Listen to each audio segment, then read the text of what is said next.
Great. Well, hi everybody. I'm Tammy Cole with iEdit Web. We build websites. We build them from scratch. We give you a piece of software that you can edit your websites. We do the hosting, email marketing, e-commerce, all that fun stuff. We also help our customers get organic rankings with the search engines. And in every single one of our sites is search engine optimization. And again, I want to thank Mary Ann from having me for What's Up Southwest Florida. Again, you guys, she's amazing. Get your social media through Mary Ann. You'll rock it. But today we're going to talk about making your websites Google-licious. And meaning, when I say Google-licious, a term, I say going to Yahoo, Google, Bing, or any one of the search engines. All these tips I'm going to give you tonight is going to help you with any one of them. Tonight, I'm only going to give you 3 tips, and those tips you're going to be able to use tonight, or be able to speak to your webmaster better and get in sync with them as well. Now, I want to tell you, at all the search engines, they have a ton of algorithms. So if each one of us went to Yahoo and searched for king-size beds, since we have about 30, 40 people in the room, each one of us could get a different algorithm and get different results. Does that make sense? Okay. So the only way you can get to #1 on Google is if you know the CEO of Google or Yahoo or Bing and go, hi, can you make me #1? And since it's a CEO, they probably can, because they can go to their employees and go, yeah, I can make you #1. But nobody else can guarantee you the #1 position. I know you've all probably gotten phone calls. Hey, I'm from Google. I'm going to tell you, Google doesn't call. They don't need to call. None of them need to call. It's a third party. And they're promising you the moon, and they can't deliver, because nobody can deliver #1 at Google. It just isn't going to happen. What I'm going to show you tonight is how to get organic rankings without paying for search engines to doing the ads. When you do organic, it can take you anywhere from 2 to 12 months to start seeing the results. And you've got to plan for this and do stuff every month so that the search engines know that you believe your website is important and that your business is important and you believe in it. If you believe in it and you show that to Google by what you're doing, they will reward you with a higher ranking, and they will slowly inch you up on that ranking. Is that all making sense? If I do speak in geek, please stop me. I'm going to make this as simple as I can for you guys tonight so that you can go back to your webmaster. Marie handed out a sheet for you. The first thing we're going to speak about is metadata. Metadata, when I started doing this 19 years ago, was extremely important because that's all the search engines kind of use to rank your website. Now they've got hundreds of ways to do that. So this isn't the priority it used to be, but you still need to do it because you're giving them data on your business so that they know how to index your site and what databases to put you in, and when people are making requests to pull that data out. There's a lot to metadata besides these 3 that I'm giving you tonight. One of it is the title. The title has more weight than any other metadata out there. Why? Because the public can see this. How many of you have bookmarked a website and that description is blank or doesn't really mean anything? You've done that? That's because they haven't filled out the title. If any of you do tab browsing, you open up have a tab and then you open up another one, that description in there is coming from the title. That title can only be 65 characters long, and that includes punctuation and spaces. Writing short with keywords takes a lot of thought. And I'm sure Tim can tell you that the shorter you write, the more important those words are, and you got to find the right word to make it right. So my customers go, I don't know, you've just paralyzed me. I don't know what to write. Put something down, because guess what?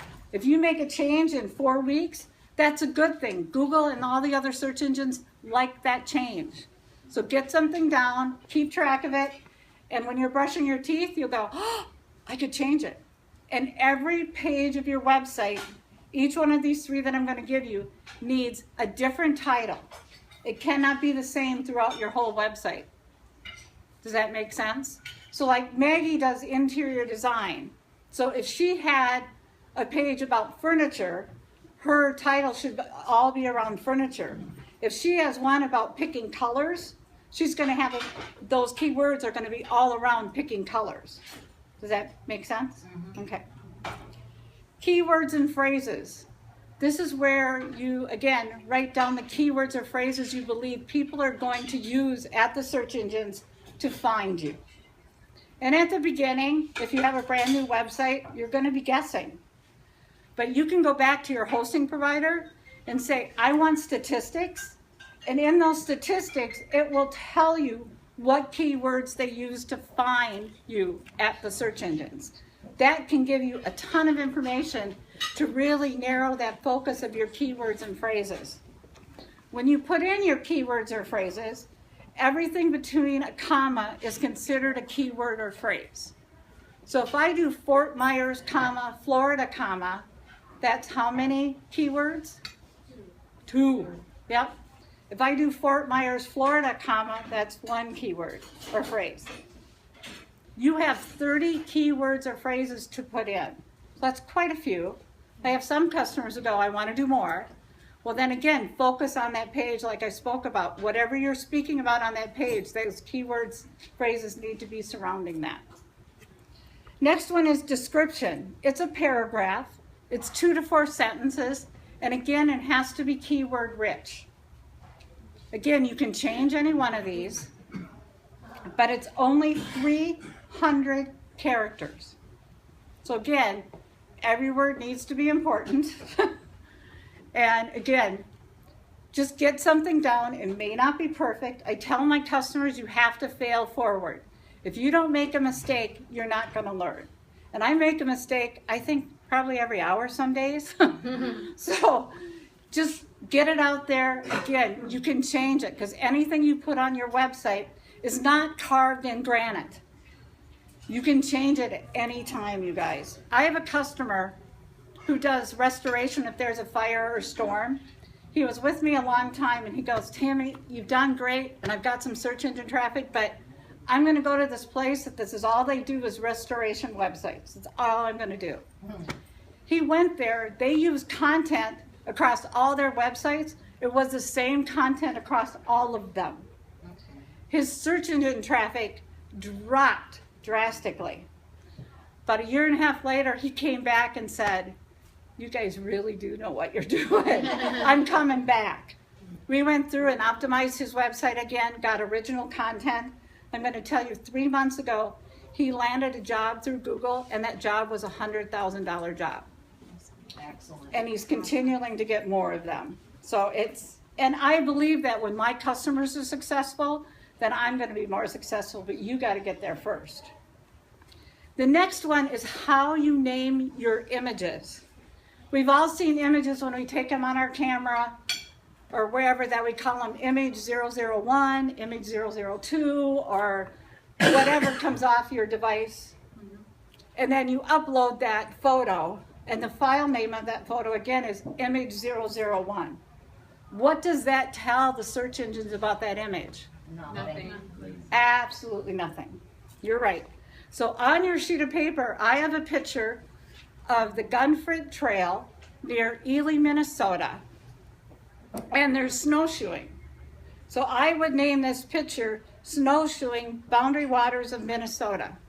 Or maybe I put in Ely, Minnesota. And if you noticed, I put in an underscore between each word. That's just my way of being able to read that file name fast. So it's just putting that space, and again, I make it all one word by putting that underline in it.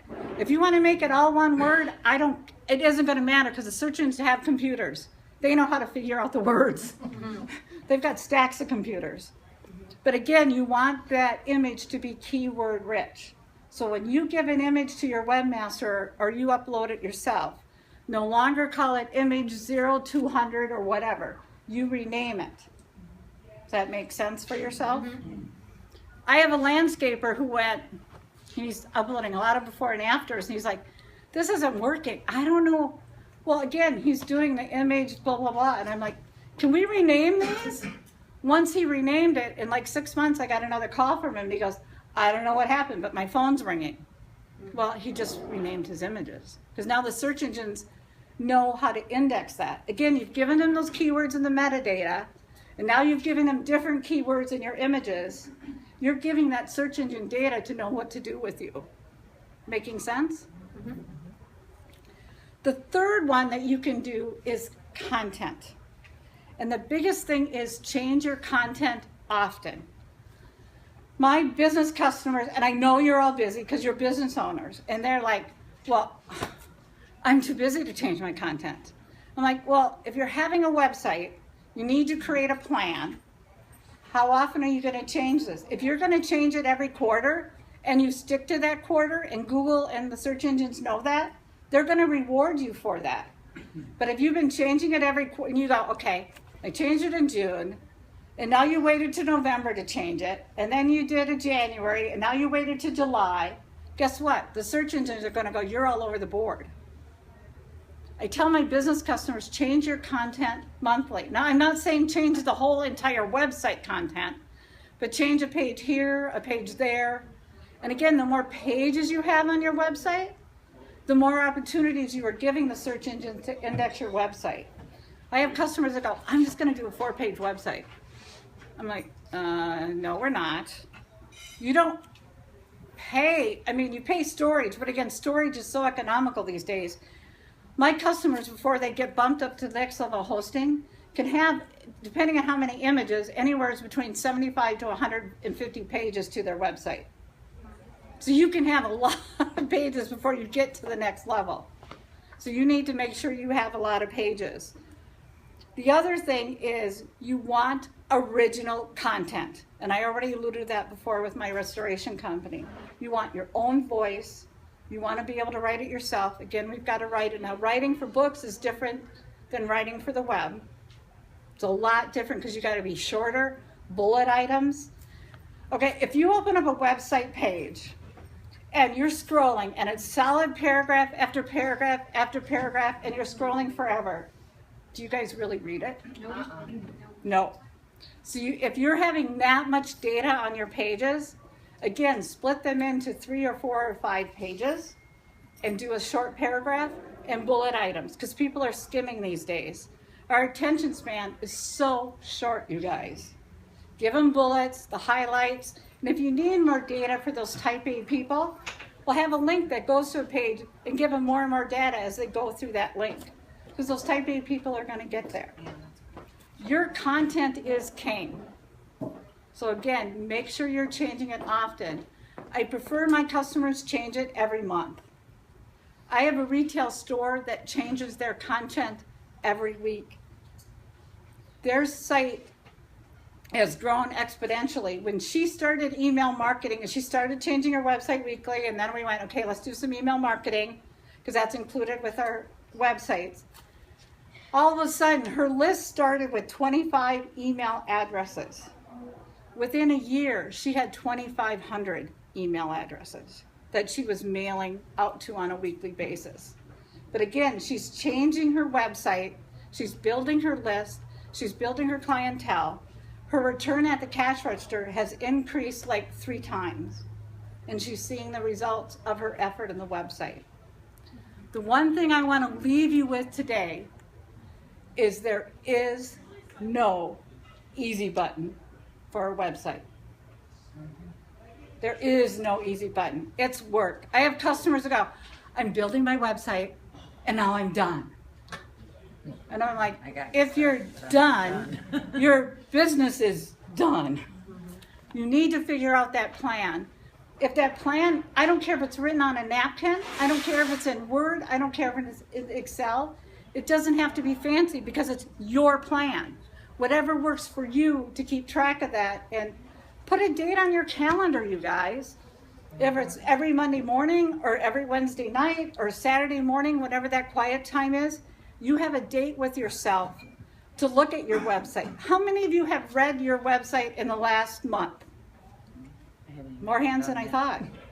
I haven't, I'm just getting started, so I can't. So read your website. The other thing I tell my customers is go up to your customer when you're talking, Did you find everything you needed on your website? Did you find that? Sorry, I like to move around. That's I don't okay. like to. Just warn me next time. But again, ask your customers.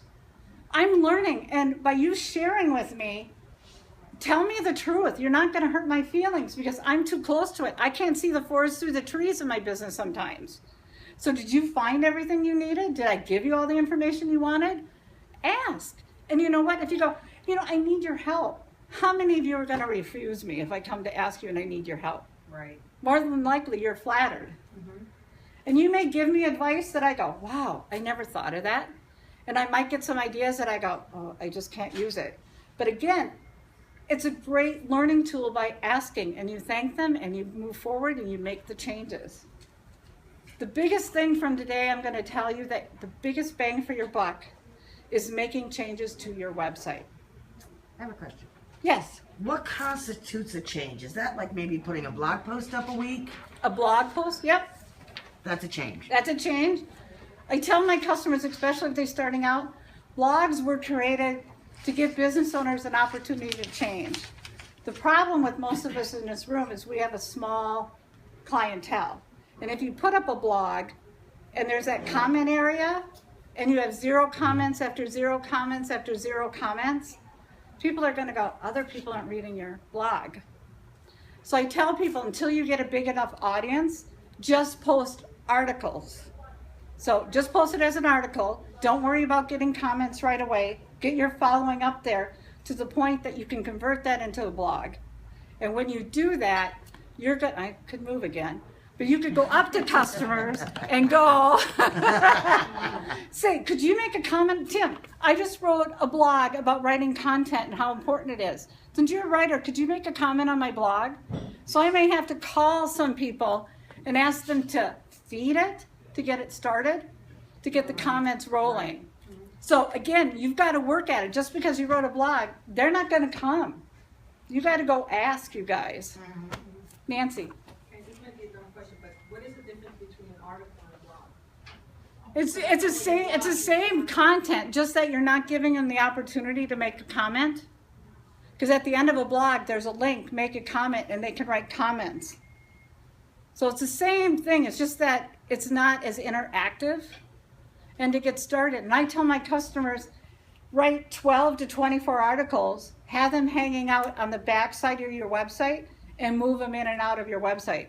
So you don't have to think, okay, Tammy said I got to make a change this month. I don't have time to write. Well, if you pre-wrote 12 to 24 articles, you can go pull one of your past posts and post them, because not everybody's going to remember you posted it. Right. And if they do remember, they need to be reminded about what you did post. So it isn't going to hurt to recycle data. It isn't going to hurt at all. Marie. Probably an elementary question. Can you give a quick definition of what a keyword is and what it does? Why do we need keywords? Because it helps the search engines index your website.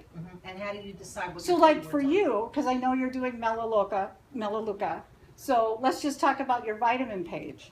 So your health page, you're going to put down that you have vitamin A, vitamin B, vitamin B12. The vitamin B12 was the one you put under your tongue.